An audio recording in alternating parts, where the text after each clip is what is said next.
The Blue Archive anime finally came out and I watched it in a Discord call with my friends and it went absolutely swimmingly. Vision Gap, shut the fuck up! If you talk about Street Fighter one more time, I'm server muting you. You will not, sir. As a massive fan of the game, I liked it quite a bit. So very quickly, I'm gonna go over all my thoughts about this first episode and what I'd like to see later down the line.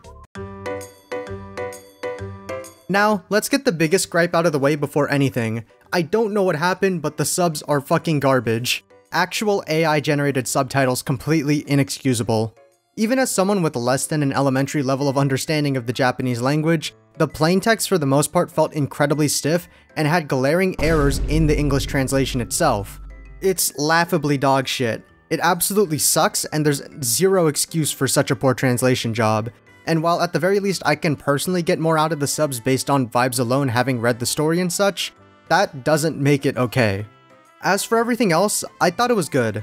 For general anime watchers, as an introduction to Blue Archive, I'm sure it's a fine, okay anime episode and it'll only get better, as is the case with the story in the game, but for people who already know, it's pretty apparent that the people behind the show have a love for the game, with the sheer attention to detail and crazy ass hints being dropped left and right like they're nothing. Not gonna lie, I screamed. This first episode was undoubtedly slow in terms of progression, as the episode was hard focused on introducing the world and central characters. Exposition was pretty heavy-handed, a lot of it being directly spelled out through the Abido students to Sensei when it was regarding their current situation. Sensei, a new face to the world, makes a pretty solid stand-in as an exposition sponge with his role in the series as a teacher, but that being said, it still is quite a bit. In some regard, it only makes sense considering how much information there is actually to ingest. It needed some way to properly introduce each of the Abido students, spell out the debt problem, and explain what Sensei actually does. This is even when the anime excludes the tutorial prologue content, which introduces key features like the Shidam Chest, Sanctum Tower, the GSC, and general shale stuff, along with select students Yuka, Hasumi, Suzumi, and Shinatsu, with 3 of the 4 characters returning later in the story and referencing the fact that the tutorial mission happened. The running theory for most people from episode 1 is that the tutorial prologue stuff is intended to be adapted later in the season, as the main focus is currently on Abidos, and a TV anime doesn't have as much time to do as it pleases when compared to a Mobage visual novel.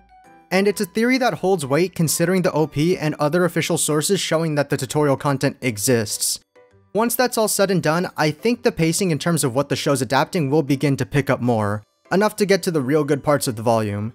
Probably my favorite bit of world building was the standoff scene between the Sukebon students and robot goons. It's one of those subverting expectation things you hear the media literacy people talk about. Showing this grand standoff with crazy big guns, robots, and bullet-resistant girls is actually just an everyday, unimportant encounter that just kinda happens in the world of Kivodos, with Shirako and random pedestrians just passing by the chaos. That being said, there isn't much else to world build considering we, the game players, barely know anything ourselves. If there's a world building question you have, don't ask, we don't know either. What, really? The mystery around the mystics and world are something that very much intrigues most of us, but haven't been answered, as the main focus of the game's story is on the characters and the relationships within the schools, rather than the layout of the world. How the anime has built up the characters is a bit less heavy-handed than the general exposition, and is actually quite fun, through simple slice-of-life interactions. I imagine the slice of life is going to stick hard. Blue Archive is much like the Kirby series. It's got this fucked up dark stuff and crazy action, but at the end of the day, it's a cute romp with cute characters at the main focus, which is why most of us are here. The first half of the episode is just a slice of life in the day of the Abido students, which helps give them character and show that they continue to live their best lives in spite of their drastic situation. We get glimpses of very specific character traits like Nanomi's gold card, Serika's secret job, and Hoshino being a little sleepyhead, but it's not like that one was particularly hard to figure out. So far, it's not been all that much, just very basic character traits and personalities, which is partially a byproduct of the episode being half world building and exposition. But there's a whole season to flesh them out further, reinforce the close dynamic the Abido students have, and at the very least, further imply that there's more to the Abido students than first meets the eye.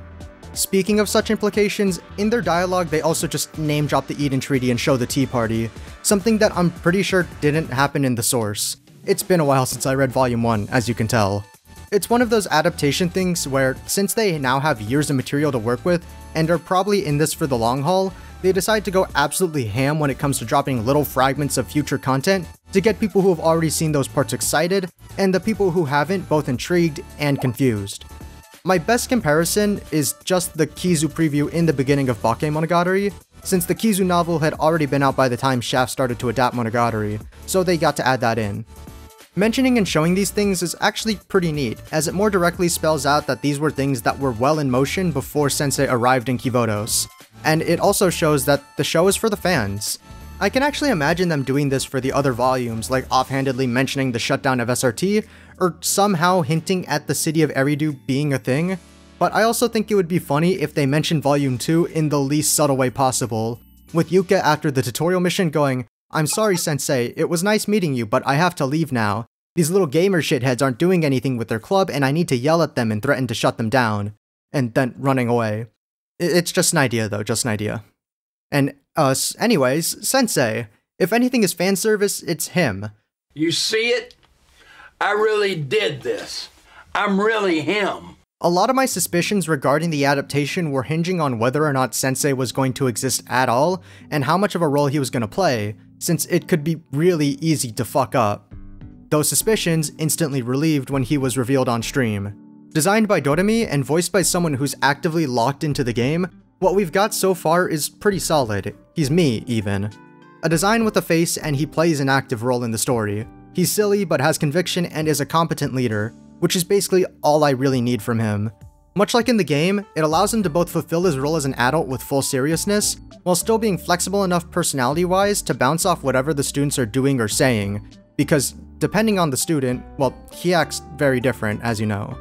Like the Obito students, we haven't gotten too much out of him yet, but as we get introduced to more students and see how his interactions with them play out, we'll be able to better tell if they adapted the Sensei we know and love fully, you could say. Since the voice actor is someone who plays the game, I don't doubt for a second that we'll get the best performance we can out of him, especially for the more serious moments. It just mostly depends on how the adaptation decides to run with it.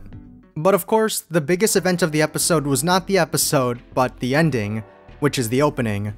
A generic upbeat anime opening song paired with incredible visuals and Easter eggs galore. The whole episode is animated solid. I don't really have much to comment on the animation quality of the episode itself, but man, is this opening just pure eye candy.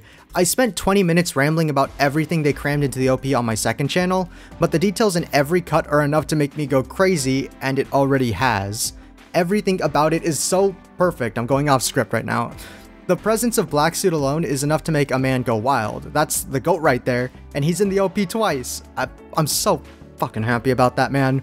And I've said it before, but the halos of Hasumi, Suzumi, Yuka, and Wakamo, and the physical appearance of the former three in the opening is enough to reinforce the theory that we will be getting prologue tutorial content in the adaptation pretty soon. And the amount of future content hints that they drop throughout, Volume 3, Volume F, Volume 1, Chapter 3, it makes me both ecstatic as a fan when pointing it all out, and hopeful that they're actually in it for the long game and intend to adapt all of those volumes assuming that the anime itself performs well. And you can't neglect to point out Doodle Sensei in this cut. It is just proof enough that this is pure love of the game. They wanted to fit everything they could in there, which makes me very happy seeing it and excited about the future of the adaptation. And that's about the best way to sum up how I feel. The biggest thing about the adaptation is the prospect of having future volumes adapted. Volume 1 is solid and I love Abitos, but it's definitely not where the story picks up and becomes great for most people. Like many others, I truly fell in love with the Blue Archive story with Volume 3, which is made apparent when I say the Makeup Work Club and Aria Squad are my favorite clubs. And more than anything, I'd love to see this adaptation be good and financially succeed, so I can hopefully see the scenes that made me fall in love with the story in a new medium, adapted well, and witness Anime Mika create a new wave of mentally ill women on the internet. Volume F2, just thinking about the stuff from that volume getting adapted just gives me goosebumps.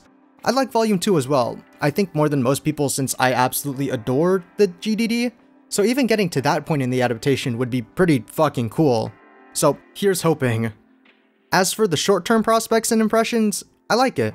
Even with one slow, exposition-logged episode, it shows promise. Once again, maybe not to the general anime-onlys for that very reason. Objectively, the episode is like okay. But as a Blue Archive project, it has the potential to be great, even as far as just a Volume 1 adaptation goes. It oozes passion for the property and has the opportunity to elevate the characters and world in certain ways that the game's visual novel can't, be it through better environmental storytelling, letting the characters be more expressive through the medium and have more slice of life, or just having a more tangible sensei to interact with and say, wow, he's just like me. Once they finish the exposition, adapt the game prologue, show rinse, and begin to pick up the pace, I can guarantee you that it'll only get better from this point. Volume 1 has its killer moments, both comedic and serious. And Volume 1 is pretty notoriously a slow start for both the volume itself and for the story as a whole. So overcoming that point means it's really only up from here. Even if they're a relatively unknown studio with like 3 projects under their belt, I put my faith in Studio Candy Box. Whether that be for better or for worse, we'll only be able to see when it comes around. Or whatever, I think that's enough rambling from me. This was a scripted but mostly unedited and unproofread thing. Sorry if I sound so, off track, off topic, kinda rambly, but I just wanted to write down everything that I felt. This is basically a glorified Twitter thread, but I realized I have a YouTube channel, so I should use it. I love Blue Archive, it means a lot to me, and so I'm gonna be optimistic and hope for the best. That's about it. For the YouTube viewers who haven't seen me in a bit, it's been a while. Sorry. Hey guys. I've been playing Blue Archive and malding at Under Night 2. You know how it is. Monogatari is back, and the ThatKirbo army, I may be back. Too, but I'm lazy, so who knows. Anyways, that's about it. You know the drill at this point. Follow me on Twitter for awesome sauce interaction bait posts, join the Discord for 300 years of good luck, and as always, happy camping, senseis.